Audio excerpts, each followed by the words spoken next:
Semua orang tuh harusnya tuh terkoneksi, menurut gue ya. Semua orang tuh harusnya terkoneksi dengan baik, apalagi di zaman sosial media. Masalahnya adalah, kenapa lu pada malah berantem aja? Karena gue pernah ngerasain di bawah banget. Lu pernah ngerasain di bawah banget? Ya iyalah, Masa sih? tabungan cuma tinggal 50.000 pernah Ini gue. zaman kapan? Ya elah, setelah ADC pernah gue nyoba. Setelah ADC? Iya pernah kejadian kayak gitu. Welcome to Talk Podcast, Let's Talk Now bersama gue Andri. Dan episode kali ini gue kedatangan seorang, ini tokoh film nasional nih. Gue berasa kayak jadi nama jalan bentar lagi ya, lo ngomongnya gitu. Wey. Jalan Denis Adiswara, keren kan? Tapi kalau jadi nama jalan udah nggak ada orangnya. Selalu nggak ada ya? Jangan dong amit-amit. Gue masih pengen ada lama. Lu tuh. Tapi lu gini bro, Apa? ya sebagai seorang Denis Adiswara lah, lu kan film lu, Ya. Ada Apa Dengan Cinta, tahun 2001. Itu kan boleh dibilang titik balik bikin film Indonesia tuh mulai naik lagi. Setuju dong? Sherina yang begitu. Hah? Sherina duluan yang begitu. Bukannya ADC dulu? Baru ADC. Serina dulu tuh udah ADC dulu sih? Sherina dulu lah. Serina dulu ya? Iya. Oke. Baru ADC. Baru ADC. Tapi kan ADC tuh ini banget bro. Oh iya, waktu itu emang. Setelah itu aja sequelnya berapa tuh? 16 tahun ya? Ada kan? Ya, waktu itu di masa-masa setahun tuh cuma. Ya, keluar film Indonesia tuh cuma 2 atau 3 gitu lah. Kalau sekarang kan tiap minggu selalu ada 2 atau 3 gitu. Betul, betul. Iya sih. Banyak juga ya film kita sekarang ya? Banyak. Banyak loh. Banyak kan? Iya. Lu aja udah mau film baru kan? Oh iya dong. Film baru gua. Posternya keren lagi. Sampai dihujat. Itu belum keluar tapi ya? Kenapa? Belum keluar. Nunggu judul baru ya. Kemarin bukannya udah press conference ya? Kenapa? Kemarin bukannya udah press conference ya? Iya kan habis press conference terus rame. Oh rame. Gitu. Oh makanya di ini. Kan tidak maksud ya. Tidak Orang-orang maksud. juga pada nggak nonton trailernya. Mungkin jadi salah paham. Oh ini mau ganti judul jadinya. Jadi akhirnya ganti judul. Ya pokoknya setelah dilihat kemarin, ditonton sama MUI gitu ya.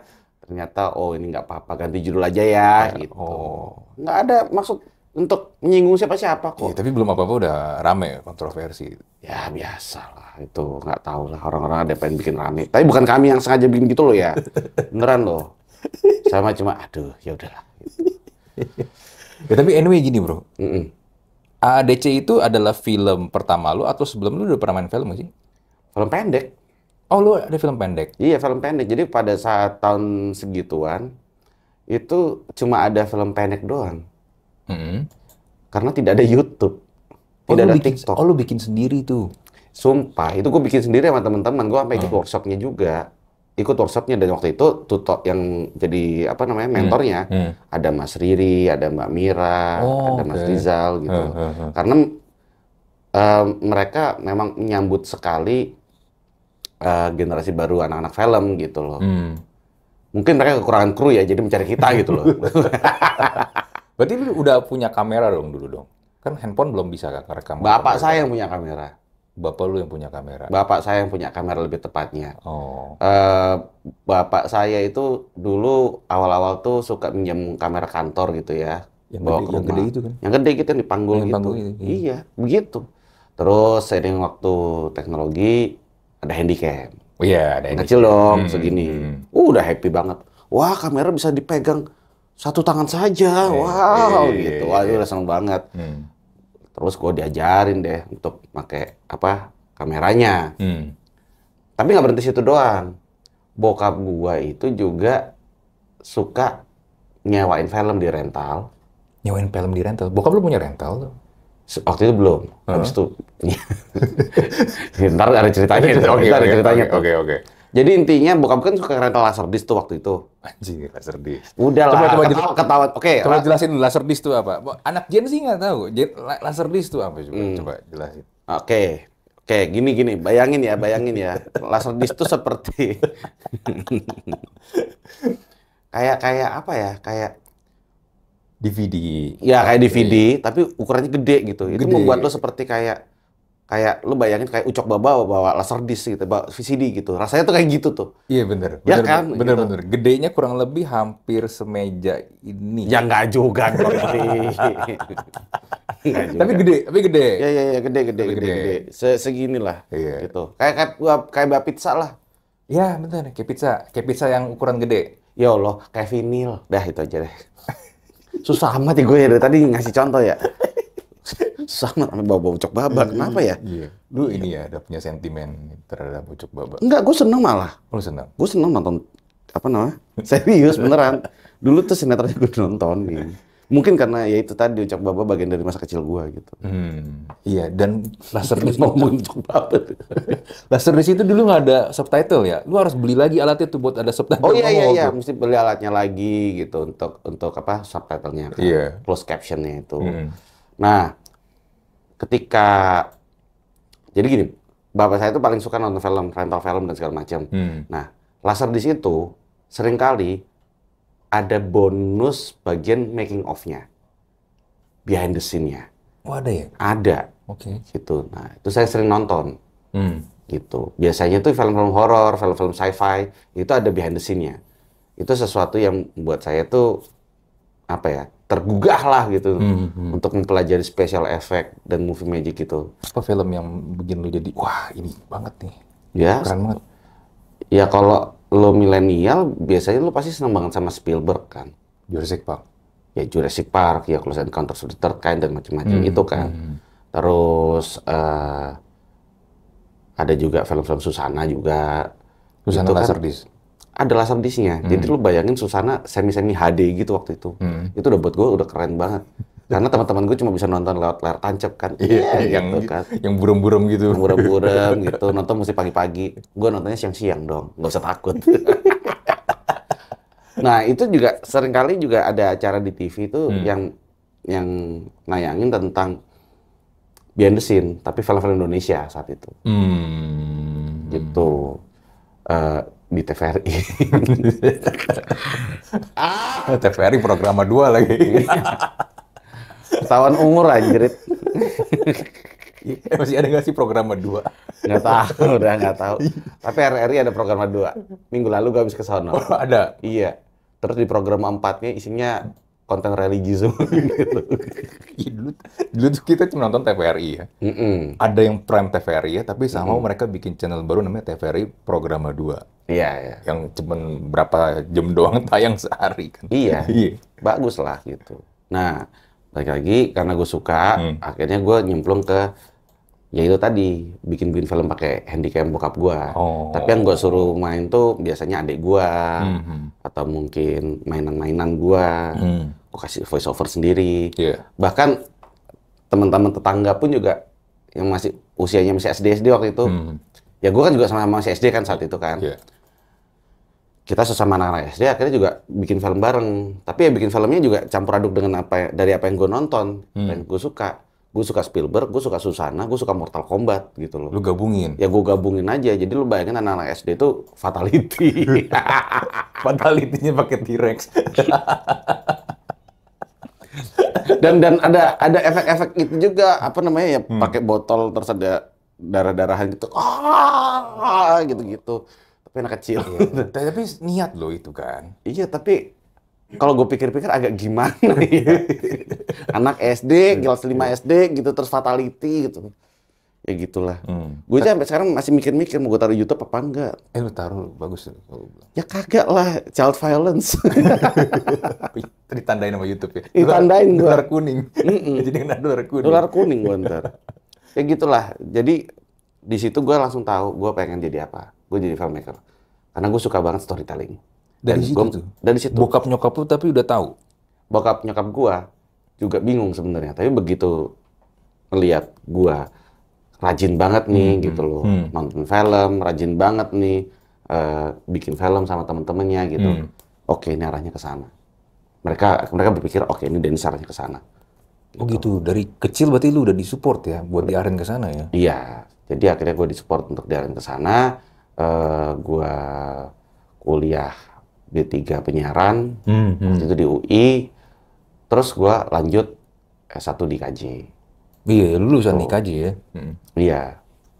Tapi gue adalah tipe orang yang, nggak tahu ya ini mungkin beda ya. Gue orang yang senangnya kerja dulu baru kuliah gitu. Kerja dulu baru kuliah? Iya, jadi begitu SMA ke D3, itu memang nggak ada jeda langsung. Ya kayak orang-orang kebanyakannya. Tapi dari D3 kayak satu, ada jedanya sekitar 2 atau 3 tahun. Karena gue mesti nabung dulu, pertama. Dan kedua, ngerasain industrinya dulu sebelum gue masuk lagi belajar. Oke. Karena gue ngerasa kayak kalau gue belajar nanti untuk ambil S1, mungkin akan lebih punya perspektif lain ketika sudah merasakan bekerja secara profesional. Oh, iya. Gitu. Berarti lulus D3, lu kerja apa dulu buat itu? Jadi apa dulu? Oh, gue ingat gue pernah magang di RCTI, terus habis itu gue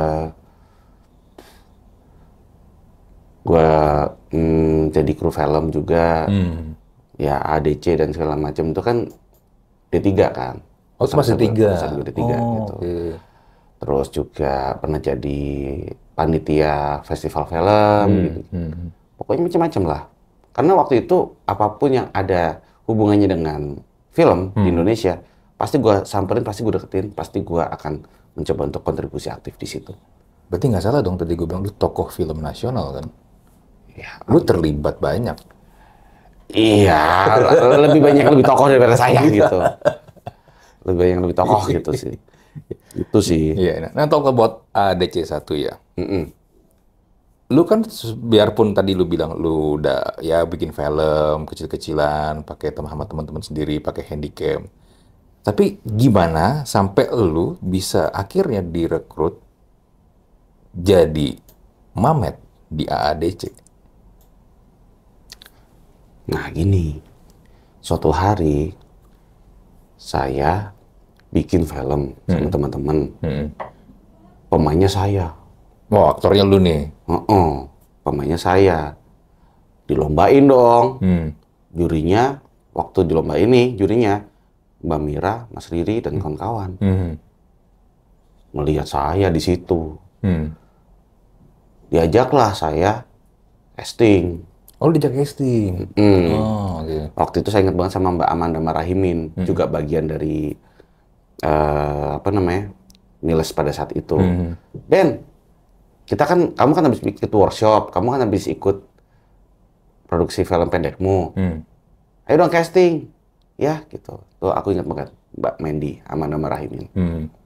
Udah dateng, saya disuruh casting menjadi orang grogi. Orang grogi? Clumsy gitu. Grogi kalau deketin cewek. Oke. Lah itu kan casting pertama saya kan. Saya grogi beneran.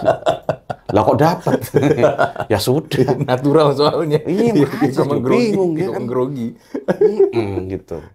Tapi ya setelah itu sih ada reading ya. Terus ada ada semacam ya acting lesson gitu-gitu juga ada, acting coachnya juga ada dan segala macam. Nah di situ baru diperdalam lagi. Oh di situ.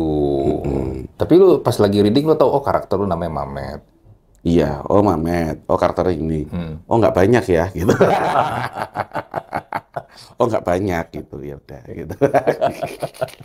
Tapi nggak apa-apa, masuk film yang penting gitu. Biarpun nggak banyak tapi gini, semua yang nonton ADC pasti ingat adegan lu yang mobil lu dipakai buat ini kan, ngebut ke bandara kan. Wah iya tuh, menyenangkan itu. Seneng banget aku itu. Itu kan adegan salah satu yang ikonik dari ADC. Ya iyalah.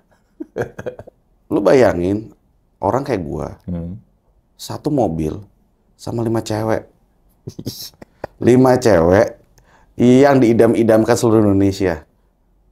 Bahkan Nicholas Saputra saja tidak merasakan itu. Iya Nick, lu yang ciuman Nick,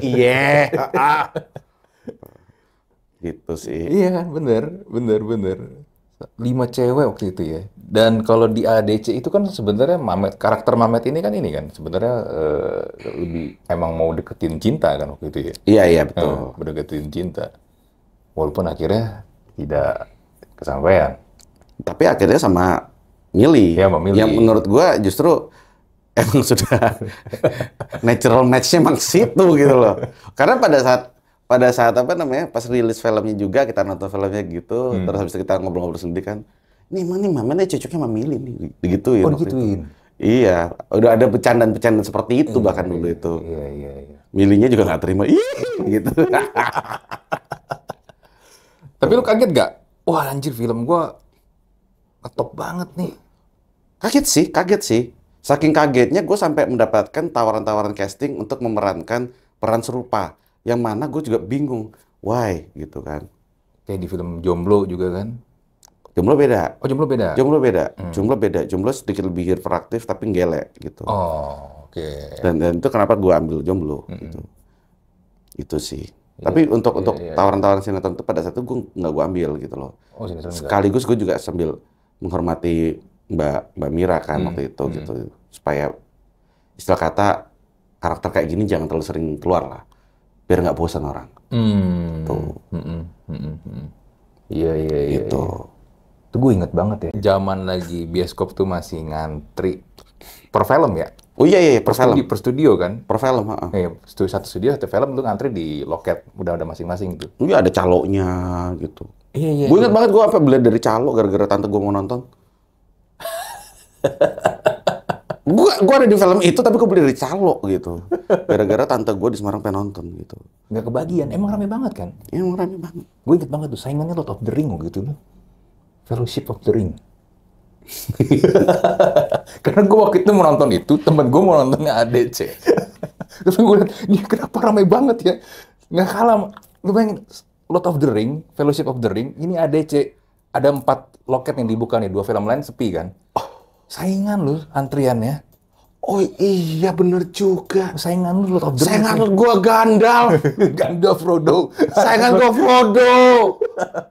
Oh my God. Dan lo tau nggak? 2016 pada saat ADC 2 saingan gue siapa? Iron Man sama Captain America. Civil War. Civil War bener. Iya. Bener. Dan lo tahu saingan gue pada saat Milly dan Mamet? Apa? Bumblebee. Gue sudah pernah melawan penyihir. Gue sudah pernah melawan superhero. Gue sudah pernah melawan robot dari planet lain. Oh my God, terima kasih perfilman Indonesia. Untung lo ngingetin lo. Iya bener bro, bener kan? Oh bener dong. Iya bener juga. Ya ampun. Gila lo. Iya lo. Lawan-lawan lo waktu itu film-film Hollywood yang nggak kaleng-kaleng. Ya cuma film gue yang terakhir aja dilawan netizen ya. Iya. Tapi netizen ya tolong nonton. Pasti beda kok. Tenang saja. Tetap minta nonton. Tapi gini bro, karakter Mamet sama lu secara ini ya, personal, itu sebenarnya mirip gak sih? Secara personal, 70%. 70% mirip? Iya, kalau yang dimilih Mamet, itu 70%. Oh, pas lagi udah usia dewasanya? Iya, gitu. Pas SMA-nya itu? Pas SMA-nya itu 90. Lebih gede dong. Lebih gede. Tapi memang sih ada orang-orang tuh bilang, Dennis mah ini memerankan dirinya dia sendiri dan segala macam. Yang mana iya dan tidak. Yang mana iya dan tidak karena ada hal-hal yang Mamet lakukan tapi tidak saya lakukan dan begitu juga sebaliknya gitu. Contohnya yang Mamet tidak lakukan. Contohnya yang Mamet lakukan tapi lu nggak lakukan. Yang Mamet lakukan tapi lu nggak lakukan. Yang Mamet lakukan tapi saya tidak lakukan. Mamet lebih pintar masak daripada saya. He's a great chef, ya kan? He's a great chef. Keren banget dia. Terus juga kalau Mamet di film gitu ya, dia menutup mata ketika ada dugaan pencucian uang di restorannya. Pokoknya gue mau jalan aja. Enggak, kalau Dennis Adiswara tidak. Dennis Adiswara selalu menghindari pencucian uang. Karena Dennis Adiswara adalah warga negara Indonesia yang baik. Gitu, Bu Sri Mulyani. Oh, bedanya di situ, bedanya. Oh, beda. Gitu. Boleh diaudit, nggak ada apa-apanya. Ya. Kan habis lapor SPT juga. Oh iya, habis lapor SPT juga. Aman. Ya, aman. Tepat waktu. Oh, bedanya di situ. Bedanya di situ. Kurang lebihnya di situ. Kurang lebih di situ. Tapi kalau ini ya, sekenal gue lu ya, mirip-mirip sih kalau gue bilang emang. Ya emang mirip-mirip. Makanya akhir-akhir ini gue mengambil peran-peran yang cenderung untuk agak berbeda. Jadi nggak 70% atau 60% bahkan. 30%-nya aja deh yang mirip gitu. Jadi emang benar-benar waktu kemarin tuh di Cinta Pertama Ayah ada series ya, video yang mana gue seneng banget ikut.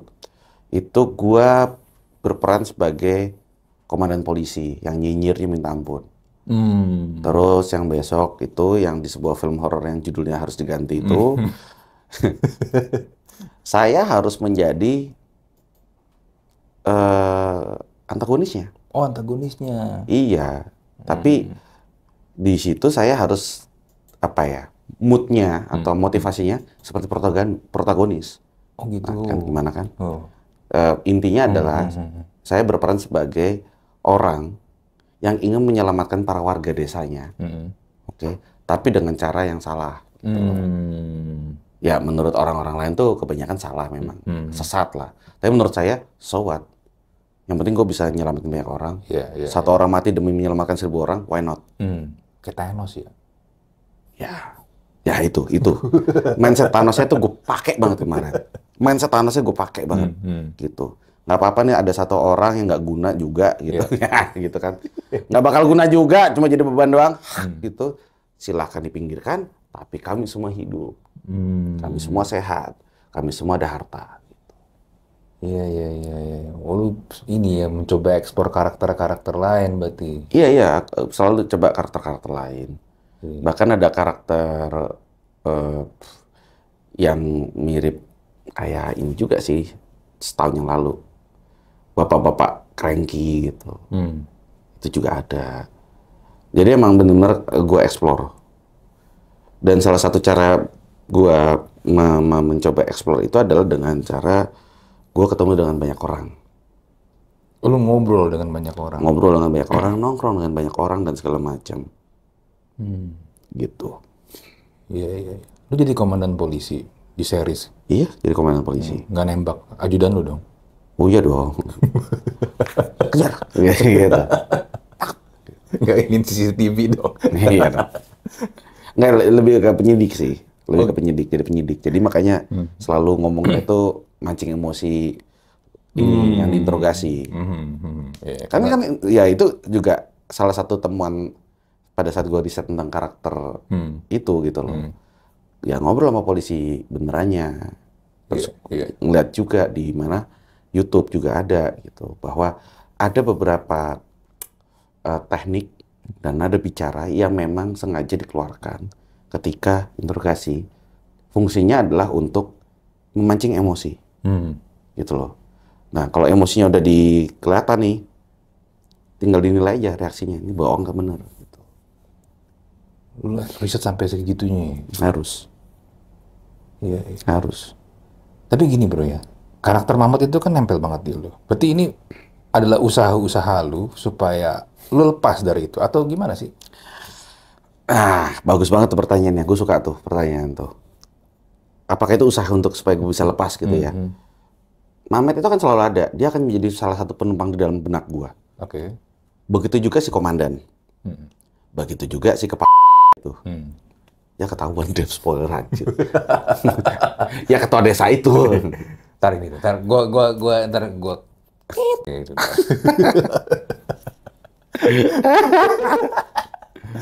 Nah, itu akan selalu ada di dalam kepala gue. Akan selalu ada di benak gue. Mereka akan selalu ada hidup di situ.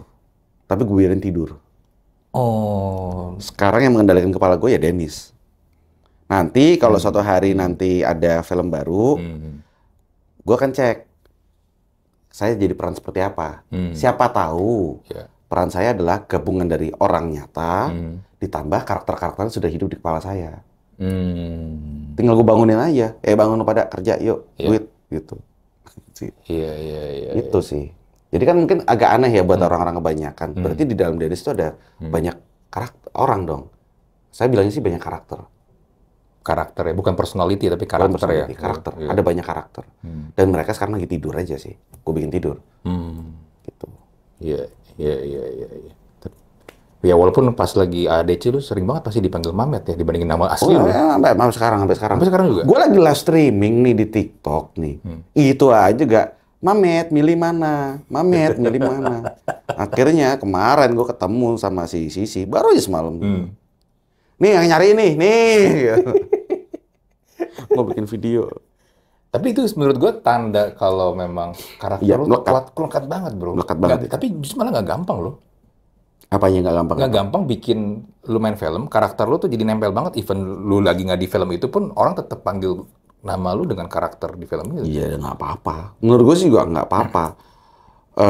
Yang tapi gini, yang penting satu, kalau gua promo judul baru, tolong ditonton gitu aja.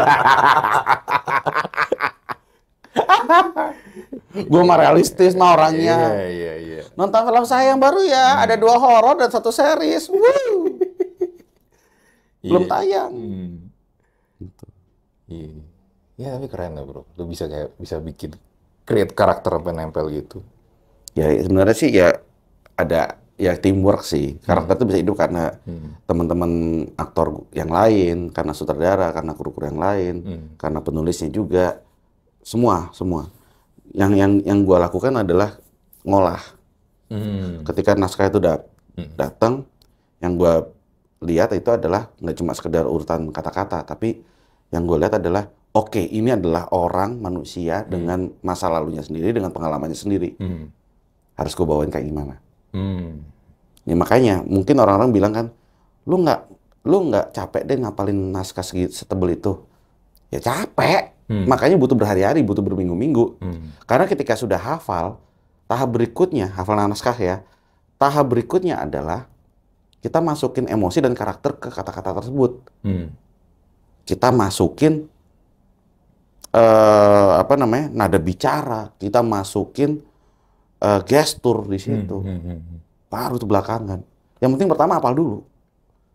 Hafal dulu, baru masukin karakter dan baru masukin karakter, iya. Karakter. Jadi kasarannya itu kayak lo udah hafal sebuah lagu. Ketika lo ada hafal sebuah lagu, lo bisa bawain lagu itu berbagai macam karakter kan, berbagai macam gaya kan. Lagu yang sama bisa dibawain dengan gaya sedih, bisa dibawain dengan gaya seriosa, bisa dibawain dengan gaya akustik, minimalis, bisa dibawain dengan gaya rap. Nah itu yang gue lakukan ketika gue mencari karakter mana yang cocok buat naskah tersebut.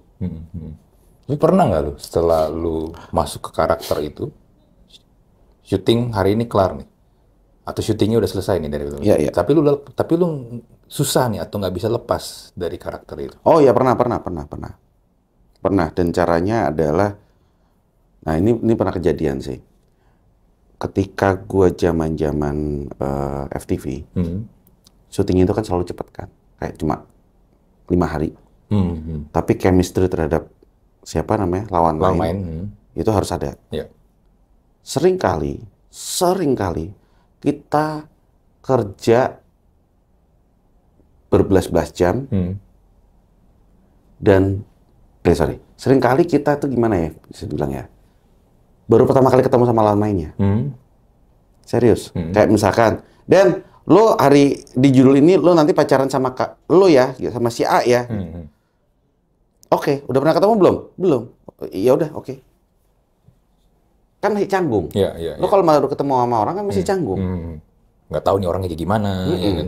Lebih parahnya lagi, hari pertama tahu-tahu sutradara bilang, kita akan syuting adegan terakhir.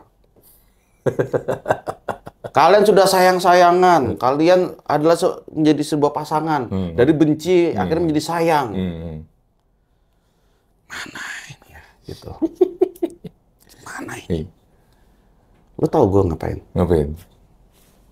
Gue selalu minta izin sama lawan main gue. Kita salaman dulu. Salaman ya. Oke. Gue Dennis. Nanti adegannya kayak bakal ada pelukan nih, gitu ya. Nggak apa-apa ya, gitu ya. Gue izin ya, gue akan megang sini lo, sama sini lo, gitu. Atau gue mungkin akan begini, tergantung dari orderan si sutradara. Lo nyaman nggak? Lo nyamannya segimana? Itu selalu gue tanya dulu. Tapi next step yang gue lakukan adalah ketika adegan pelukan itu mau terjadi, gue akan minta latihan sama dia. Latihan yuk. Gue takut ntar di kamera kita lama. Gini kita salaman, habis itu kita pelukan. Pelukannya gimana? Nah itu gue jalanin buat biar nggak canggung. Nah sering kali gue mencium aroma rambut mereka. Oh oke. fungsinya buat apa? Orang kalau udah deket dan sering ketemu sama seseorang, pasti kan mereka udah lendotan, udah sender-senderan, pasti sudah familiar dengan bau rambut kan. Aroma badannya juga. Aroma badannya juga familiar kan. ya. Iya, iya. Nah paling kenceng tuh biasanya rambut biasanya. Nah itu gue biasanya pakai itu metodenya. Gue mencoba mencium dan menghafalkan rambut si lawan main gue. Gue taruh di tempat spesial sementara di kepala gue. Anjir, tapi susah banget itu kan? Ya emang susah. Tapi di hari kedua atau hari ketiga biasanya udah enak. Udah enak banget. Di hari kelima bisa baper beneran. Jadi baper beneran? Bisa jadi baper beneran. Ini yang lu bilang tadi susah jadi keluar dari karakter itu karena jadi baper? Bisa jadi baper beneran. Nah supaya tidak baper, nggak kebawa dan segala macam. Biasanya gue nggak ketemu 2 hari. Nggak ketemu 3 hari sama orang tersebut. Kayak orang pacaran beneran ya? Ya kayak kalau lagi berantem gitu kan, jangan ini dulu deh. Atau mau putus gitu. Ya efeknya itu jadi kayak lo tahu kan ada orang kalau habis FWB-an, ya, terus tiba-tiba di hari kesekian hilang gitu aja. Nah itu kayak gitu rasanya. Anjir. Rasanya kayak gitu. Nggak terjadi apa-apa. We keep it professional ya. Nggak terjadi apa-apa. Cuma perasaan itu pasti ada. Lo pasti bertanya-tanya kan, lah bikin film kan acting kan pura-pura. Iya memang, at certain degree itu memang adegan pura-pura. Iya, tapi emosinya kan nggak bisa bohong. Iya, betul. Emosi itu nggak bisa bohong. Kamera itu kalau udah lagi close up, mata kan kelihatan kan. Mata orang jatuh cinta, mata orang marah, mata orang sedih. Itu nggak bisa dipalsukan. Itu yang harus asli. Itu. Pantesan ada yang ini ya. Cinlok mungkin gara-gara gitu juga kali ya. Iya. Kalau cinlok dia gara-gara itu. Tiap hari ketemu dia terus. Ada cabin fever-nya juga kan. Karena di tempat yang sama terus. Gitu kan. Ya bisa jadi seperti itu. Berarti main film nggak gampang ya, bro? Apa? Main film memang nggak gampang berarti kan? Ya memang tidak gampang. Makanya gue paling sebel kalau misalnya orang-orang bilang, lu kan enak lu main film, kerja bentar lu dapat duit segini, lu terkenal lagi. Heh, gitu. Gue kadang-kadang pengen ngomong gitu. Heh, gitu. Banyak lo risetnya. Terus kedua gitu, lu bisa nggak ngatur hati? Itu kan harus ngatur hati banget, gitu loh. Itu iya. Ya, tiap pekerjaan itu pasti selalu ada resikonya. Betul. Tiap pekerjaan pasti selalu ada ganjarannya. Tiap pekerjaan juga ada tantangannya. Iya. Gitu, beda-beda. Dan lo tahu nggak, setiap kali seorang aktor selesai syuting, itu sebenarnya artinya dia di PHK secara tidak langsung kan? Ya karena proyeknya selesai, pekerjaannya selesai. Pekerjaannya selesai. Ya paling pada saat premier, promo, selesai habis itu. Dan setiap kali seorang aktor itu casting, itu kan pada dasarnya melamar pekerjaan. Iya lagi bener. Iya dong. Belum tentu diterima soalnya kalau dan belum tentu kan? diterima. Iya. Lo bisa nggak nerima penolakan itu? Iya kan? Iya. Walaupun udah pernah main film bagus, terus filmnya laku ya. Iya. Lo punya mental nggak untuk menerima penolakan itu? Belum lagi ketika film lo udah keluar atau belum keluar, tiba-tiba udah dihujat duluan sama netizen gitu misalnya. Nonton, kuat nggak lo? Kena mental nggak lo? Karena di situ juga menjadi salah satu pekerjaan kami juga, gitu loh. Iya. Kita nggak boleh ngeluarin statement yang aneh-aneh, kita nggak boleh terlalu reaktif, kita nggak boleh terlalu emosional mungkin gitu loh. Betul, karena akan mempengaruhi filmnya juga nanti kan. Karena akan mempengaruhi filmnya juga, gitu loh. Iya sih. Betul. Karena beneran banyak banget yang dipertaruhkan di sebuah film. Karena teman-teman juga harus ingat, film ini adalah sebuah usaha padat karya. Asik bahasanya. Padat karya dan padat modal. Modalnya banyak, krunya juga banyak. Iya. Sampai ada yang ngomong salah terus filmnya nggak bisa tayang. Udah berarti gagal. Banyak yang dirugikan kan. Itu loh. Betul. Resikonya di situ.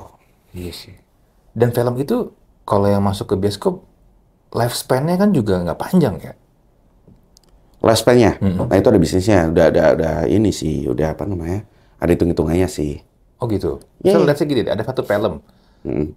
Kalau yang gue lihat ya, week pertama, first day, second day aja udah nggak bagus tuh biasa tuh umurnya juga nggak panjang tuh. Udah Iya, kan emang begitu, emang begitu. nggak panjang karena bioskop juga merasa ngapain gue taruh, gue juga keluar modal, filmnya nggak ada yang nonton. Iya, ada yang begitu.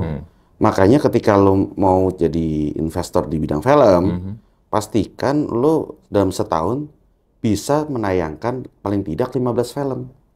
15 film. Iya, 15 film. Ini berarti satu PH nih maksudnya. Ya intinya lo sebagai investor film, Mhm. 15 paling nggak lo bisa masukin, bisa tayangin. Dengan harapan ada satu atau dua yang boom. Yes, Oke. kayak apa coba? Kayak investor startup ya. Yes. Kayak venture capital. Betul sekali. Kenapa itulah saya juga senang sama startup. Itu banyak sekali kemiripan. Banyak sekali kemiripannya. Berarti dari 15 paling satu atau dua lah ya. Iya. Gila loh. Yang lainnya rugi ataupun balik modal. Gitu. Tapi kalau misalkan sukses, sukses banget. Dan ketika sukses banget, harus bisa nutupin kerugian yang lain. Cuman gini, yang gue suka bingung ya, kalau di Hollywood kan box office berapa ratus juta dolar US dollar penghasilannya kan. Tapi kenapa kalau kayak di Indonesia tuh ukurannya adalah 1 juta penonton, 2 juta penonton, 10 juta penonton. Kenapa ukurannya kayak jadi beda gitu? Ya, waktu itu ada yang pernah, ini bukan gue yang ngomong sih, tapi waktu itu gue pernah punya pertanyaan yang sama. Ini juga bagus nih pertanyaannya. Kalau kita pakai apa ya, ukuran rupiah, ya, di kacamata market asing tuh kurang menarik. Karena di convert ya. Iya, karena dikonvert ke rupiah kan. Perlu teman-teman tahu juga di US gitu-gitu tuh tiket bioskop tuh berapa ya? $15 ya kalau nggak salah ya. 15 to $20 gitulah per orang. Sementara di tempat kita kan nggak sampai segitu. Iya, nggak nyampe. Cuma $3, $4 gitu. Kalau misalkan kita ngasih tahu, film ini tonton sudah berapa miliar gitu. Kalau dikonversikan ke dolar kan jadi kecil. Ya, cuma berapa ratus ribu USD doang. Jadi Iya. kan. Iya. Tapi kalau misalnya dikonversikan menjadi jumlah penonton, jadi banyak. Gitu loh. Jadi banyak, kedengaran banyak, sehingga distributor luar negeri tertarik untuk membeli lisensi distribusi untuk region mereka masing-masing. Oh, berarti ini sebenarnya permainan narasi aja ya. Iya. Iya sih. Iya dong. Iya. Jauh lebih menarik ngeliat, oh nih 10 juta penonton, oh nih 5 juta penonton ya. Iya, lu bayangin 5 juta penonton lebih gampang daripada lu bayangin 10 miliar rupiah. Ya itu kita balik aja deh, kalau misalnya ada teman-teman di Malaysia bilang, ini film telah menghasilkan 3 juta ringgit. Kan lu ngitung dulu berapa 3 juta ringgit berapa ya. Kalau dirupiahin berapa ya. Lama lo jadi. Wow faktornya itu telat. Iya, gitu. ribet. Tapi kalau misalkan agak lain ditonton 9 juta. Wow banyak sekali gitu. Iya. Terus kemarin apa? Ex-Huma ditonton 2 juta penonton. Wah, film Korea bisa 2 juta di Indonesia. Gitu. Faktor narasi ya. Dan mau efeknya lebih enak jumlah penonton ya. Yes. Beda sama US, tapi kalau US tetap bermain dengan angka-angka yang ini ya. US dollar. Iyalah, dia bermain dengan angka-angka kenapa? Ya, US dollar kan memang paling megang sedunia. Gitu, standarnya dunia. Dia tahu, duit gue gede. Walaupun dia gede sih, tapi ya. Iya, kita pakai ini. Ada pride-nya di situ mereka. Nah gini bro, lu dari DC1 sampai sekarang kan lu udah banyak main film. Terus di Mili dan Mamet lu jadi pemeran utama ya bro? Iya. Lu waktu pas ADC1, ADC2 ada Mili dan Mamet, lu tuh expect gak sih ada spin-off yang dibikinin khusus buat lu dan lu jadi pemeran utamanya? Ya enggak lah, nggak expect lah. Gue kaget juga kok. Itu baru tahun 2017 tuh gue dikasih tahu sama Mbak Mira sama Mas Riri. Dan Sisi didudukin. Dan Sisi, kita sebenarnya akan maju untuk Mili dan Mamet. Hah, apa itu? Apa itu? Ya gue tanya dong. Mereka ngomong gitu bahwa ya spin-off-nya bahwa ADC ini sebenarnya bisa jadi sebuah universe gitu. wah asik nih kayak MCU, gue bilang kayak Marvel ya. Yoi. Gitu. Akhirnya jalan tuh. Jalan akhirnya. Ya senang sih. Itu pengalaman. Dan film juga pecah, Milih Mamet kan, nggak kalah sama ini. Iya, ADC-nya. iya. Dan kita juga melihat Milih dan Mamet tuh menjadi sesuatu yang apa ya? Itu film tuh spesial buat saya pribadi ya. Karena akhirnya karakter Mamet ini dan Milih punya screen time atau durasi yang cukup panjang untuk kita mengenal siapa mereka sebenarnya. Gitu loh. Betul sih. Karena kalau di ADC kan sebentar kan. Iya, lah gue supir. Oh, dia yang ADC 2 lu yang nyetir ya? Nyetir gua. Nyetir doang. Yang pertama kan enggak. Kenapa nggak ke Jogja? Gue juga gitu waktu itu. Beda gitu. Ceritanya ntar sama kalian ntar yang ada. Iya. Dan selain lu main film ya bro, lu juga ada M-Block Space. Ya, M-Block kan itu saya soalnya ngefans banget sama M-Block. Suatu hari jadi gini, 2019 tuh teman-teman saya, ada Mas Lance, Pak Andoko gitu, dan kawan-kawan yang lainnya tuh bikin M-Block. Kaget saya. Hah? Gedung tua seram ini menjadi tempat nongkrong? Anda mau pesugihan? Dalam hati saya gitu. Gitu kan. Enggak, Den. Ini dikerenin kayak gini. Contohnya tuh ada di Korea Selatan udah ada. Contohnya di Jerman udah ada begini. Oh gitu ya. Gitu. Dan akhirnya M-Block menjadi tidak hanya sebuah tempat nongkrong, tapi menjadi sebuah tempat di mana komunitas-komunitas yang masing-masing punya gagasan, bertemu satu sama lain, terus collab. Gitu loh. Lucu juga nih konsepnya ya. Iya. Kok gua seneng ya buatnya. Nah, akhirnya waktu itu tahun 2023 ya. Ya tahun lalu 2023. Diajak gabung. Kita ini ada satu anak perusahaan baru dari M-Block namanya M-Block X. Kita ini adalah Open Innovation Lab. Mereka bilang gitu. Maksudnya ngapain tuh? Pokoknya tujuannya gini. Siapapun yang datang ke M-Block, orang nongkrong lah ya. Anggaplah orang nongkrong, tapi dia punya gagasan. Yuk kita bantu dia untuk gedein gagasannya. Dia datang, punya gagasan, bantu gedein gagasannya? Iya. Gimana ini prosesnya? Simple. Ada komunitas datang, sekedar nongkrong doang. Sekedar seneng-seneng doang. Ya, tugas kita adalah harus mendeteksi dia punya potensi apa yang bisa dijual dan punya kekuatan ekonomi. How to detect nih? Gimana cara detect-nya? Nongkrong sebanyak-banyaknya. Lu ikut nongkrong berarti? Ngobrol. Lu ikut nongkrong? Iya. Oh, oke. Iya. Dan harus punya kemampuan untuk connecting the dots memang. Dan itu kebetulan gue suka. Karena kerjaan gue pas zaman-zaman startup kan begitu. Gue pernah jadi mentornya 1000 startupnya Kominfo. Gue pernah jadi juri startup di beberapa lomba gitu kan. Gue kan sering lihat gitu loh. Wah, harusnya startup ini ketemu sama startup ini kalau digabungin lucu. Startup yang sono tadi nggak keren nih. Mereka boring. Andai mereka bisa ketemu sama teman gue yang seniman, gitu. Iya. Itu jadi semacam apa ya? Refleks gitu buat saya. Mohon maaf lahir batin. Dia udah sorry dulu soalnya. Iya, nggak apa-apa. Terus? Ya udah, dengan itulah akhirnya kita bikin M-Block X. Oh, oke. Jadi memang prinsip kita adalah membuat konsumen menjadi prosumer. Produsen yang juga konsumer gitu loh. Terus sudah ada berapa yang akhirnya lu lihat, cocok, dan lu garap nih? Paling gampang adalah ya kita mendata semua komunitas yang datang selama setahun terakhir. Kita data ada 150 komunitas. Oke, 150 komunitas. Dari 150 komunitas itu kita ajakin mereka untuk, bikin acara ya di sini. Oh. Nggak punya duit. Ini ada tempat-tempat yang bisa diajak kerjasama. Nggak semuanya harus sewa belasan juta kok. Gitu. Jadi ketahuan kan red card-nya. Jadi ada yang bisa cuma lo belanja makan aja gitu, tapi minum berapa, lo bisa bikin acara di sini. Oke. Lo punya komunitas ini ya? Lo punya kegiatan ini ya? Oke. Nih minggu depan bakal ada acara. Lo mau nggak gue kenal sama yang punya acara? Siapa tahu lo bisa terlibat. Gitu loh. Sama kita track. Dia bikin apa? Dia ngapain? dia inisiatif nggak datang ke kita lagi untuk I have an idea, Dan. Tolong gua. Dia rutin nggak mengadakan acara komunitas tempat kita. Itu kita track. Oke. Gitu. Menarik ya cara lu. Jadi lu seperti ini, kayak konektor gitu ya. Konektor terus juga yang ngumpulin. Iya, jadi pada dasarnya emang semua orang tuh harusnya tuh terkoneksi. Menurut gue ya.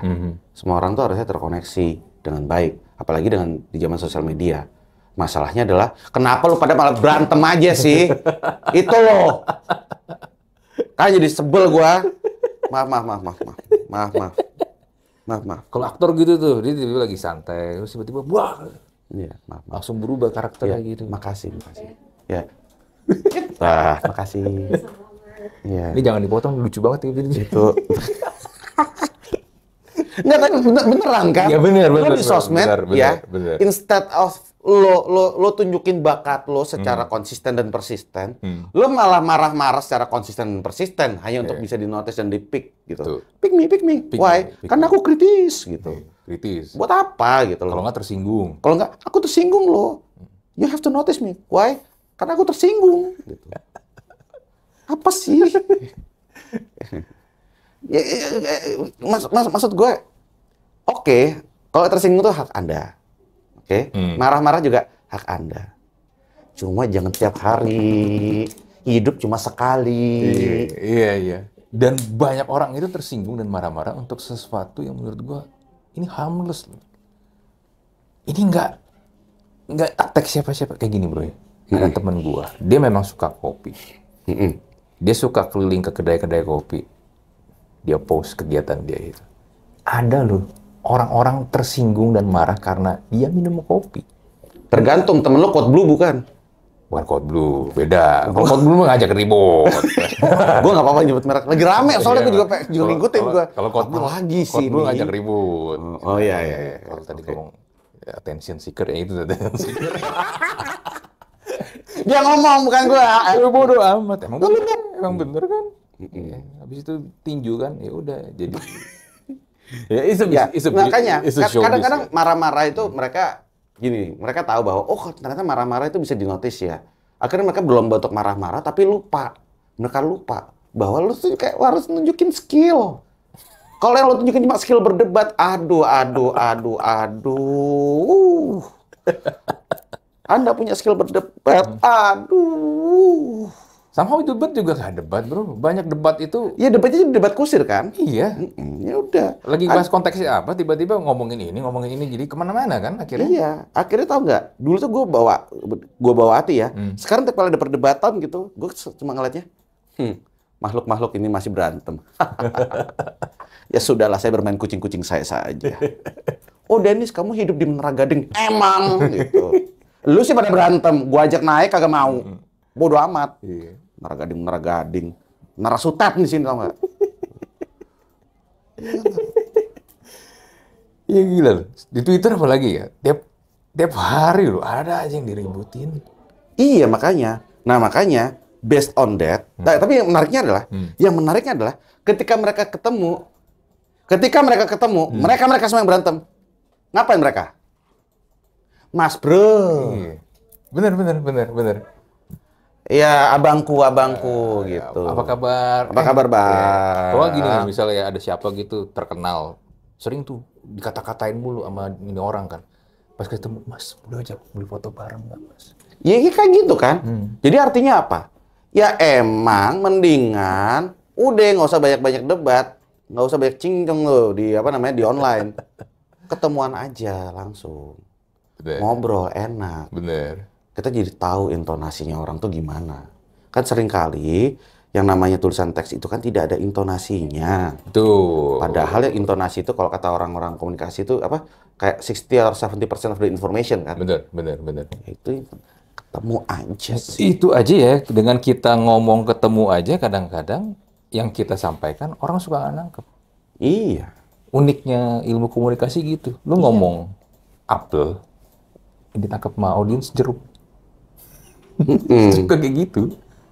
Ya kalau itu emang masalah lagi kalau itu masalah pendidikan tidak merata. Itu. Ayo sekolah. Tapi pramuka mau Mau dihilangin. Kenapa? Pramuka mau dihilangin. Lu Lu nggak tahu? Pramuka? Pramuka mau dihilangin. Oh, bukan nggak dihilangin. Bukan Tidak diwajibkan, tidak diwajibkan. Tidak Tidak diwajibkan. diwajibkan. Iya. Biasanya kalau nggak diwajibkan kan akhirnya ya udah hilang. Oh, nggak juga. Aduh, jangan samakan kebijakan pemerintah dengan kisah cinta kita lah. Oh, maksudnya kisah cinta kita masing-masing ya, Masing-masing. guys. Masing-masing. Guys, jangan diedit ya. Ini ada time code-nya kan ini, jadi potong ya. Ada timestamp, tenang aja. Ada timestamp-nya kan ini. Ada timestamp. Betul. Ya. Ya. Ya lanjut lagi bro, yang M-Block bro. Berarti sekarang gini, kalau mau ngumpul, tinggal ngumpul aja udah. Ya udah tinggal ngumpul nongkrong dan segala macem. Pasti kan mereka akan terjadi pertukaran ide kan. Ya biasalah orang sini kan biasanya kalau kumpul kan wacana banyak. Iya lagi. Terus gue todong biasanya, oke, sip, good, ide Anda bagus sekali, bisa nggak bikin decknya, bisa nggak kalau gue kasih tempat ini lo jalanin, gitu loh. Nah di situ, Challenge-nya justru di situ kan. challenge-nya di situ, biasa gue challenge gitu. Bikin decknya, gue kasih tempat. Itu. Kalau yang misalkan mereka ternyata kembali dengan deck, itu menurut gue udah patut untuk gue perjuangkan. Karena mereka udah effort udah bikin deck kan. Yes. Udah bikin deck, udah bisa jelasin dengan baik, udah bisa nunjuk. Ntar yang kerja siapa-siapanya, mereka udah tahu. Itu akan gue perjuangkan. Karena buat gue, ide yang bagus patut diperjuangkan. Walaupun decknya bikin pakai Canva. Emang kenapa sih kalau bikin Tahu orang-orang nggak apa-apa lagi enak lagi pakai Canva. lebih enak daripada PowerPoint gue bilang. Ya banyak yang ngomong katanya ya enak kan pakai Keynote. Tolong, saya tuna Apple. Tolong. Nggak semua orang punya MacBook tuh masalahnya.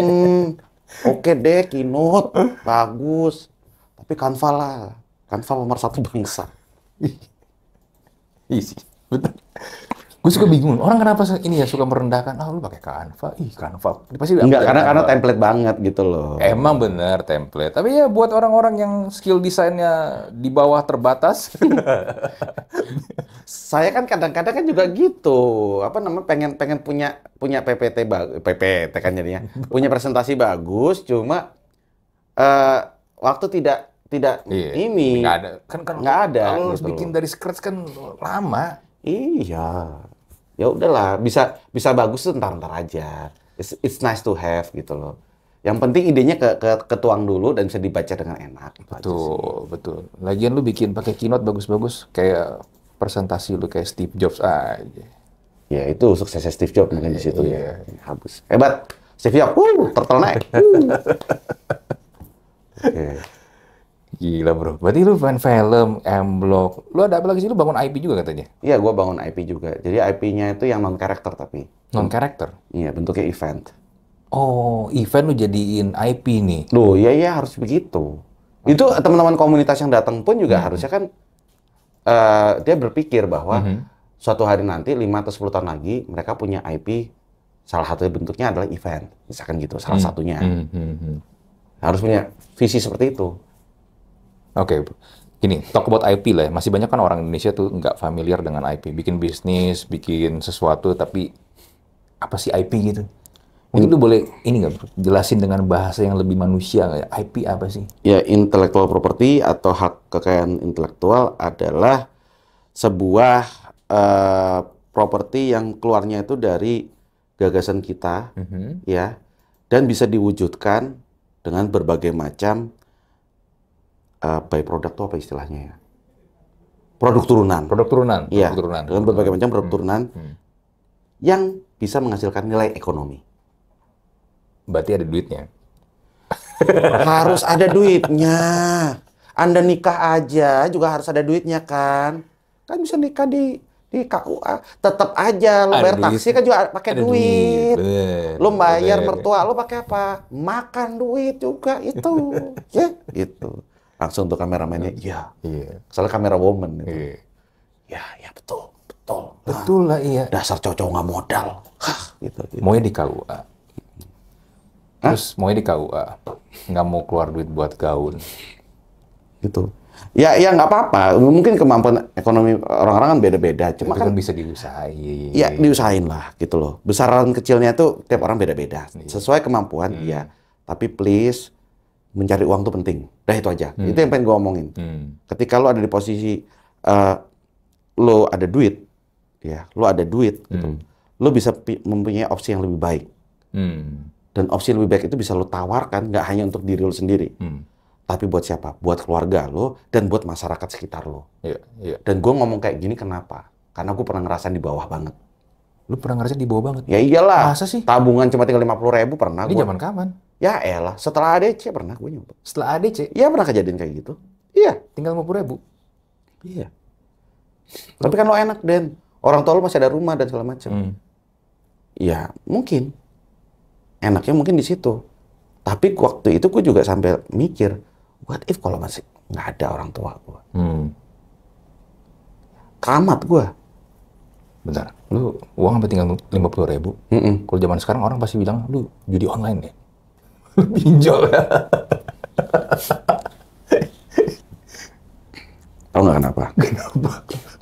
Jadi waktu itu ada beberapa motivator-motivator ya, yang getol banget tuh ngomong gini, ayo sumbangkan tabungan Anda nanti dibalas 10 kali lipat gitu. Anjir, maksudnya hukum tabur tuai gitu? Ada yang kayak gitu dulu. Oh terkenal banget, ya kan? Ada kan?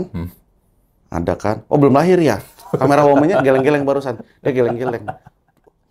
Oh belum lahir mungkin. Wah ini bukan Gen Z lagi nih. Ini gen apa ini? Gen Z apa? Gen Z apa? Gen Alpha. Oh Gen Alpha ya? Iya. Gen Z Gen Alpha bener. Iya. Terus abis itu lu sumbang? Hah? Lu nyumbang, ikut nyumbang? Iya. Waktu itu ada sebuah kondisi di mana gue terpaksa harus menyumbang. Oh, oke. Gitu. Adalah gitu. Ada seseorang yang membuat saya untuk mencoba mengharuskan saya untuk menyumbang. Ya habis lah duitnya. Tidak balik 10 kali lipat malah. Oh tidak balik lah. Pasti tanya, kok nggak balik gitu. Tapi balik dalam bentuk kesehatan. Enak banget tuh orang ngomongnya. Itu kan karena saya minum vitamin setiap hari. Enteng bener ngomongnya. Gitu, ya gitulah. Saya ngomong gitu kan karena saya minum vitamin setiap hari. Oh kamu tidak bersyukur. Wah. Serba salah. Gila tapi sampai tinggal 50.000 berarti banyak banget yang lu keluarin dong. Ya gitulah. Makanya saya berjanji waktu itu langsung. Gua nggak mau kayak gini lagi. Kalau sampai ada orang ngajarin gua harta itu nggak dibawa mati. Gitu loh. Ngapain sih cari duit banyak-banyak gitu? Harta tidak dibawa mati. Oh tak sumpel sendal orang itu. Tak sumpel sendal. Harta nggak dibawa mati. Iya, emang nggak dibawa mati. Tapi bisa dibawa sama anak istriku. Buat sekolah, buat hidup yang lebih baik. Bisa orang-orang yang ngomong kayak gitu sebenarnya intinya males aja sih bro. Emang males usaha. Kalah gitu. Dan diromantisir. Iya benar. Dan diromantisir. Apa romantisnya? Hehehe. Romantis itu ya makan enak berdua sama seseorang. Bukan harta nggak usah dibawa mati. Wah. Tidak yang heroik dengan itu. Sorry. Iya benar. Sorry. Romantisasi kemiskinan. Sorry. Kan? Itu. Dan itu PR banget waktu itu. Itu PR banget untuk melawan itu semua, untuk melawan mindset itu. Dan gue sempat dihujat, gue sempat waktu itu sama netizen dibilang kayak lu ada di kondisi berprivilege gitu. Lu bisa ngomong kayak gitu enak.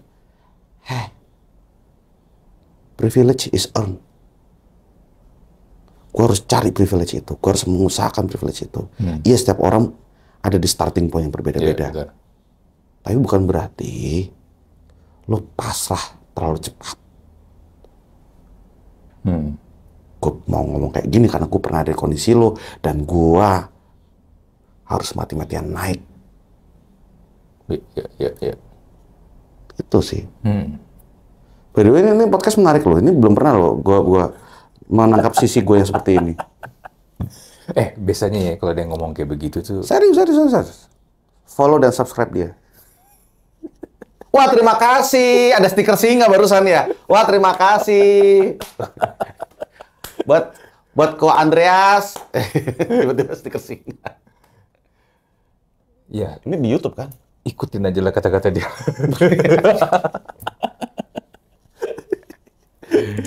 Ya di YouTube, bener, di YouTube. Iya. Ya tapi gue nggak tahu lu bro yang tentang itu. Nggak. Itu salah satu battle gua di tahun-tahun ya sekitar 14-15 tahun yang lalu lah. Di tahun-tahun 2008, 2009 lah itu. Emang sih periode antara antara jomblo dengan ADC 2 itu banyak sekali yang terjadi. Banyak jatuh bangun, banyak sekali berdarah-darah di situ sebenarnya. Dan banyak sekali hal-hal yang menghancurkan kesombongan gua pada saat itu. Oh, lu sempat ini? Oh, sempat sombong gua dulu. Sempat ini. Nggak mau sinetron gitu. Sempat kayak gitu. Star syndrome. Star syndrome kayak gitu. Nggak mau sinetron, nggak mau deket-deket sama hal-hal sinetron. Gitu. Pernah gua akui. Tapi ternyata salah gua. Salah besar gua. Salah besar. Karena justru lewat sinetron stripping yang tiap hari itu, walaupun teman-teman di rumah merasa bahwa itu sinetron nggak ada gunanya dan segala macam.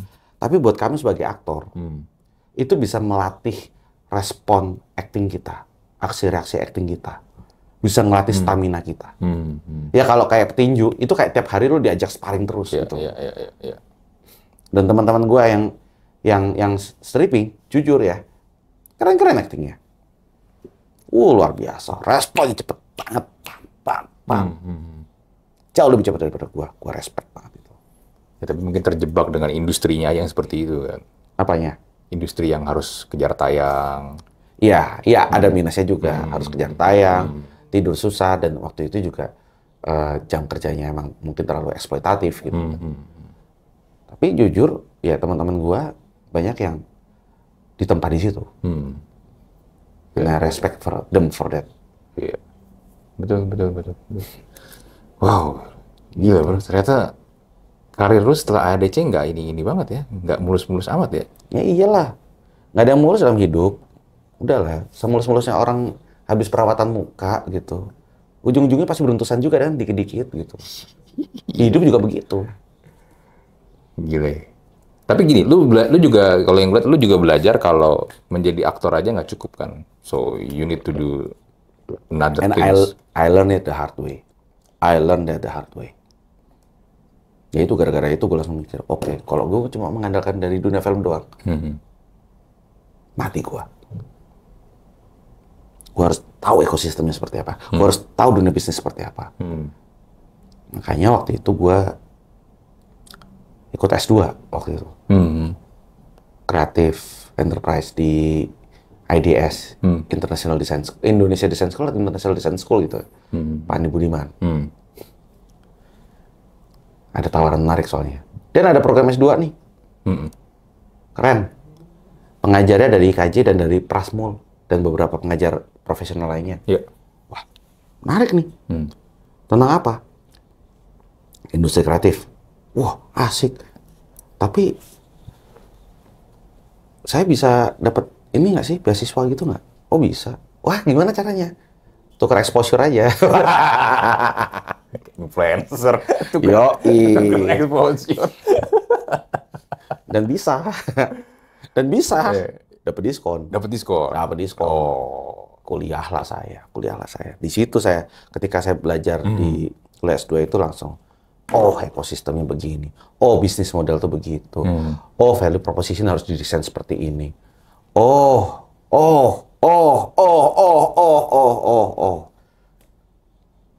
Itu berubah semua itu ya? Itu berubah semua. Cara pandang lu berubah ya? Iya. Berubah semua. Gue langsung ngerasa kayak, anjir gue selama ini bodoh banget ya. Bego banget. Dan malunya itu berasa sampai sekarang. Masih sampai sekarang? Malunya itu sampai sekarang. Aduh kok gue bodoh banget dulu. Aduh kok gue nggak begini dulu. Aduh itu. Penyesalan itu kadang-kadang suka muncul pas malam gitu. Jadi bibit-bibit overthinking. Lu suka ngalamin hal kayak gitu? Oh iya suka. Gue suka kayak gitu. Walaupun sebenarnya lu udah overcome semua itu kan, bisa dibilang. But I think I can be better. Itu. Kalau bisa better, kenapa enggak? Bukan berarti gue rakus ya. Karena gue mikirnya gini loh. if I can do better, if I can get better, lebih banyak dampaknya ke guanya, ke orang-orang sekitar gua, dan orang-orang kebanyakan. Lu mikir sampai sejauh itu? Iya, sering kali. Kadang-kadang, ya nggak tahu ya, sering atau kadang. Ya gitulah, boy. Iya.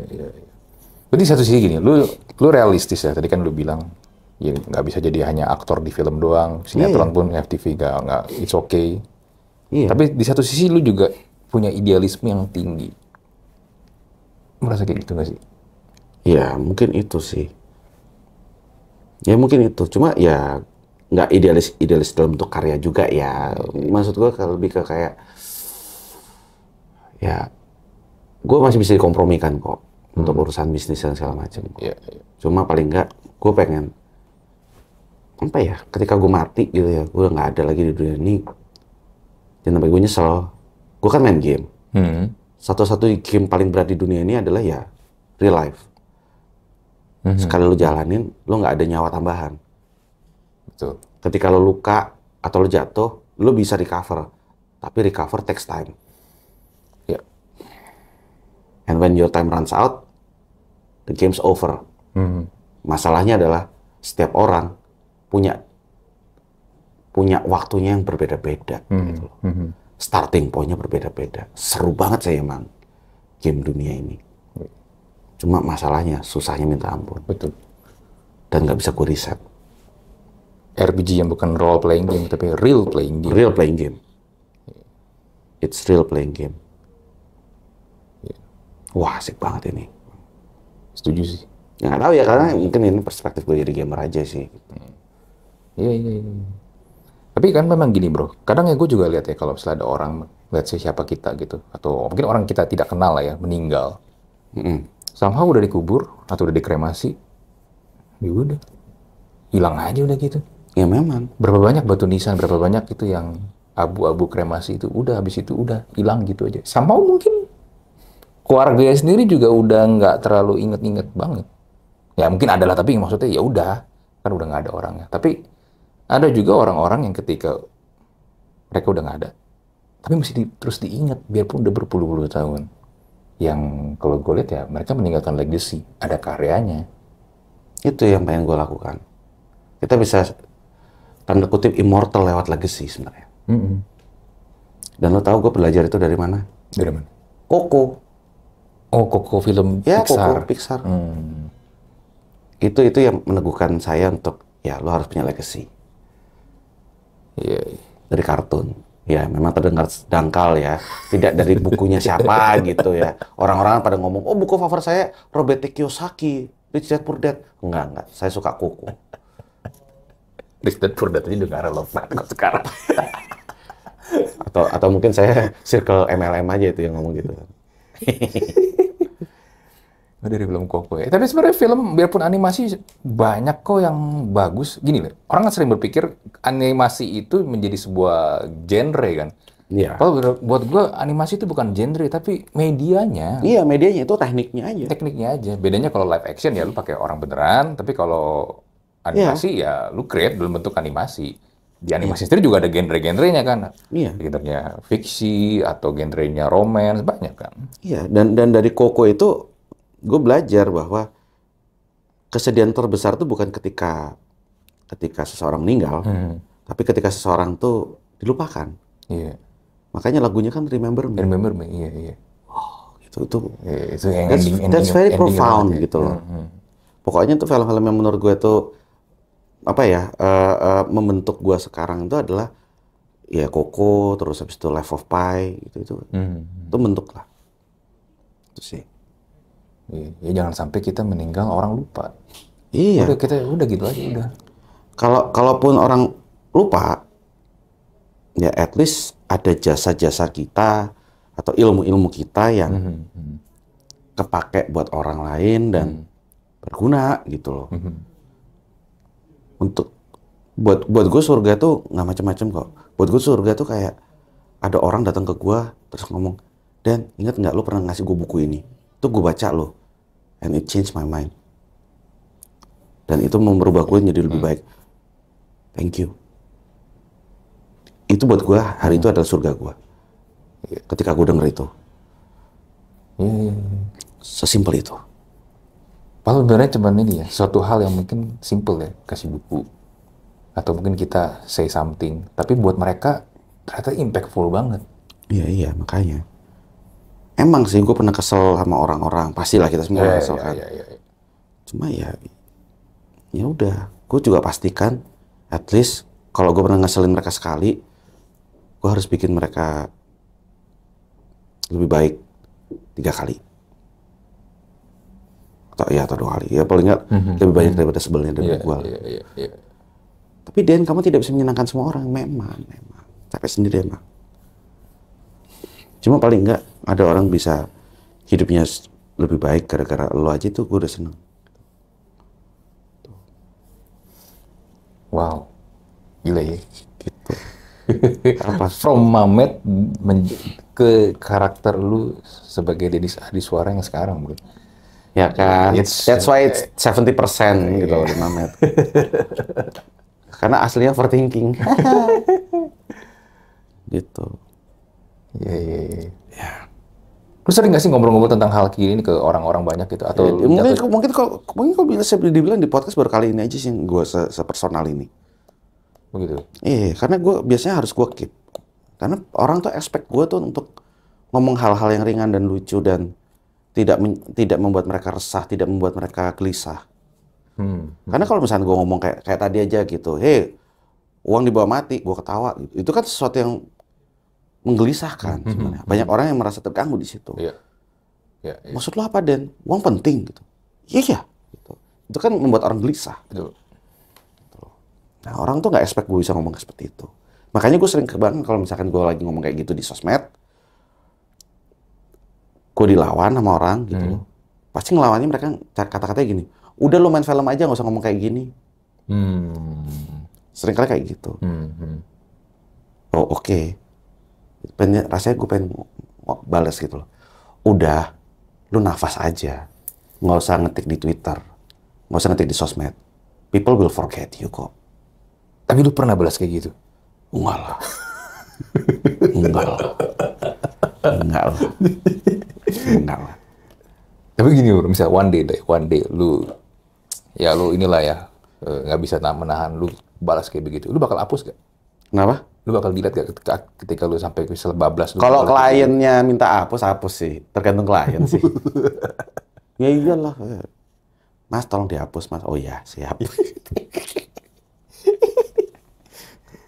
Iya, nanti nggak turun terminnya.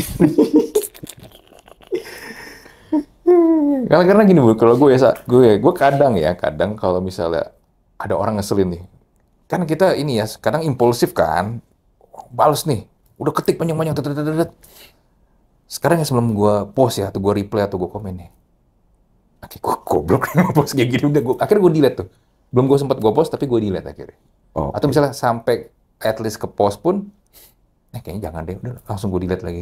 Nah, gue akhirnya ada di posisi itu juga. Dulu mungkin kalau teman-teman lihat timeline gue di Twitter 12 tahun yang lalu, itu gue diladenin tuh kayak gitu. Gue ladenin. I can do this all day, ayo sini, malah gue gituin. Tapi sekarang gue udah, ya udahlah. Emang ngapain ya gitu loh. Ngapain gue respon orang-orang kayak gitu kan. Mendingan gue meng-highlight orang-orang lain yang kualitasnya jauh lebih bagus daripada orang-orang itu. Betul. Lebih baik orang-orang seperti itu dilupakan saja. Gua akan ambil atau highlight orang-orang yang lebih layak untuk diingat jasa-jasanya. Lebih layak untuk didengar kata-katanya. Betul. Atau kayak lu di M-Block, ya mending lu angkat orang-orang yang memang punya ide. Lu angkat mereka beneran jadi bagus kan? Iya, exactly gitu loh. Karena buat gue ya semenjak gue belajar dari Koko itu, ya kan, penderitaan terbesar adalah ketika lo dilupakan. Ya kalau misalnya ada orang yang gak lo suka, acukan, lupakan mereka. Jangan anggap mereka penting. Ketika kita merespon dia, berarti kita anggap dia penting. Kecuali kalau dia sudah mulai mengganggu, ya, sudah mulai kayak merusak apa yang kita sudah bangun. Itu pun juga harus ada teknik-teknik tertentu. Itu beda-beda. Aku nggak akan spill di sini karena ntar ketawa tekniknya. Biarin. Itu sih. Ya. Wow, gue nggak expect lo di part terakhir kita ngobrol lu bahas tentang ini sih, bro. Ya, karena ini ada di otak gua, ya gua ngeliat tweet lu, gua ngeliat IG lu, ya kan kebanyakan ya tadi suara yang seperti Mamet tadi lu bilang kan, 70% Mamet kan. Iya. Dan sekarang pun juga, gue juga nggak expect bakal cerita sejauh ini gitu loh. Tapi ya nggak apa-apa, gue nggak tau, gue ngerasa kayak ini adalah forum yang tepat. Thank you for making this a safe space untuk membuat percakapan seperti ini kan. Tadi kita ngomong apa ya? Apa bisa bahas gini ya? Tadi gue juga nggak. Ya gue juga nggak tahu. Ya. Tunggu editor saja nanti. Iya kan, orang yang sama kan? Enggak, yang edit gue ntar. Oh, Anda. Iya. Double job gue kalau di sini. Oh, double job. Iya, Mantap. Yang edit gue ntar. Ya gitulah gitu. Tapi kalau sekarang ya, kegiatan gue tuh kalau misalkan lagi selain acting misalkan ya, terus nongkrong di M-Block, gue juga ya lebih sering main game. Ya gue juga. Game itu inilah salah satu healing gue sih. Tapi main game ini sambil live stream. Oh, sambil live stream. Fungsinya adalah untuk, nah ini dia, untuk mencoba untuk gue lebih dekat sama orang-orang lebih banyak secara online, tapi lewat lisan. Mungkin kan kita terpisah secara jarak dan waktu ya. Kalau gue cuma balesin orang-orang lewat teks, nggak ada intonasi kan. Tapi kalau lewat gue live streaming, kan ada intonasi dan ekspresi yang bisa mereka lihat. Iya. Itu sih. Sekarang gue lebih banyak di situ sih, live streaming sambil dengerin orang-orang. Gue bacain request mereka, gue bacain keluh kesah mereka. Iya. Itu sih. Harapannya adalah nanti mereka bisa keundang kalau lagi offline gitu. Oh, oke. Ujung-ujungnya tuh kita harus ketemu offline soalnya. Gue ngerasa itu. Dengan kita ketemu offline, gue tahu muka lu siapa. Gue tahu intonasi lu bagaimana. Jadi itu kan meminimalisir salah paham. Iya. Dan kita akan lebih, nggak tahu ya, ketika kita ketemu langsung gitu, itu kan akan lebih empatik gitu. Betul. Sama lawan bicara kita. Karena lawan bicara kita punya auranya masing-masing, punya body language-nya masing-masing. Iya.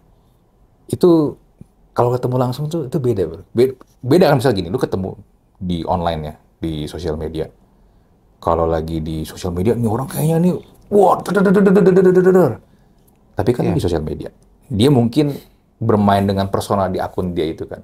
Tapi ketika lu ketemu langsung, gue sering banget menemukan ternyata dia tidak seganas di sosial media. Iya. Dan lu tahu nggak kenapa orang-orang tuh mengganas-ganaskan dirinya, atau ya pokoknya kenapa mereka ekspresinya itu menjadi 10 kali lipat dari kalau kita bicara normal, ya kan? Entah itu YouTuber, entah itu Instagram, entah itu TikToker. Lu tahu nggak kenapa? Kenapa? Ya, ini gara-garanya nih. Orang-orang itu harus berkomunikasi lewat layar sekecil ini. Sehingga mereka harus 10 kali lipat ekspresinya lebih. Supaya tersampaikan ke kita. Ini kan bukan life size. Ini kan bukan ukuran nyata. Iya. Udah kecil 2 dimensi pula. Beda sama ini. Itu sih. Ini ngeliat kucing gue ya. Lucu ya, kayak perkedel ya. Kan emang aktor kan. Dia lagi serius loh. Terus tiba-tiba dia patahin lagi kucing.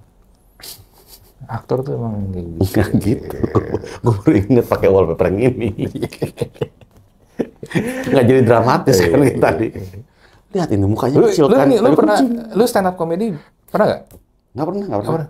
Tapi dengan cara lu gitu harusnya lebih bisa itu kan, kayak lagi setup punchline lu tuh patah, tak anjir dipindahin kemana, lagi ngomongin apa. Ya gue belajar lah dari teman-teman gue sih. Kemarin syuting sama Mo Sidik, pernah syuting sama Ernest.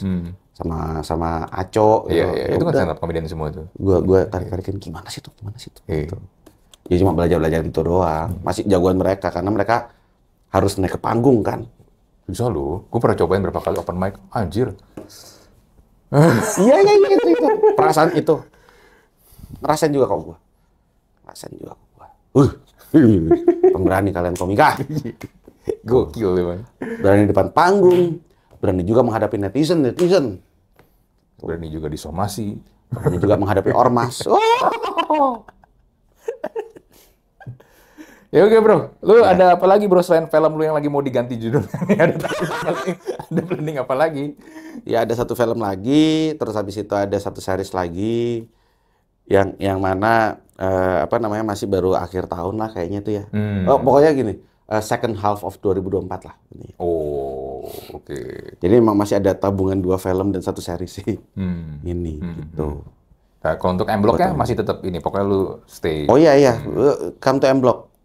Biasanya tuh gue ada di hari Selasa sama Jumat. Datang aja gitu. Biasanya gue suka nongkrong di depan atau di food court.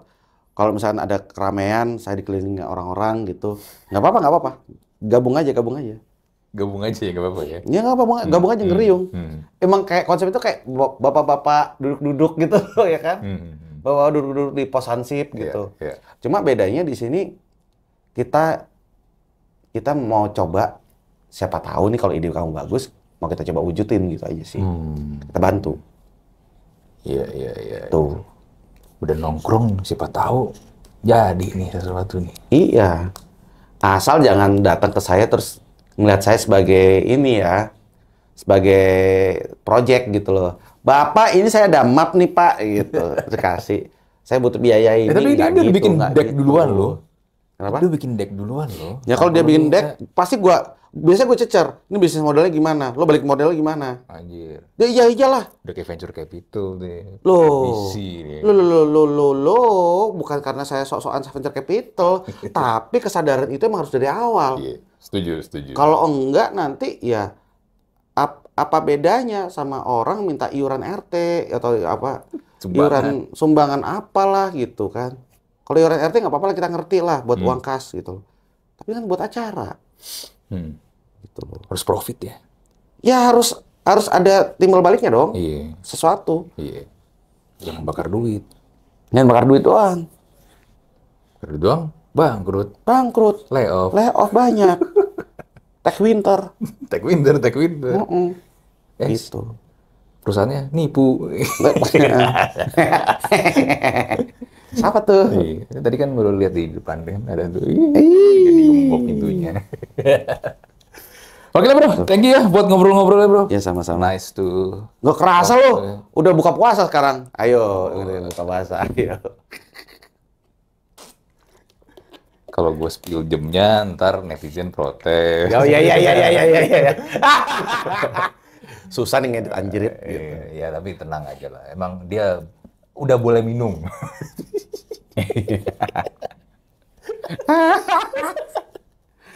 Dia udah mikir, padahal mau gue tayangin besok langsung gitu. Ya udah, kali lagi bro, thank you ya. Ya, kita close dulu untuk Talk to Talk episode kali ini. Kita jumpa lagi di episode berikutnya. Bye. Bye.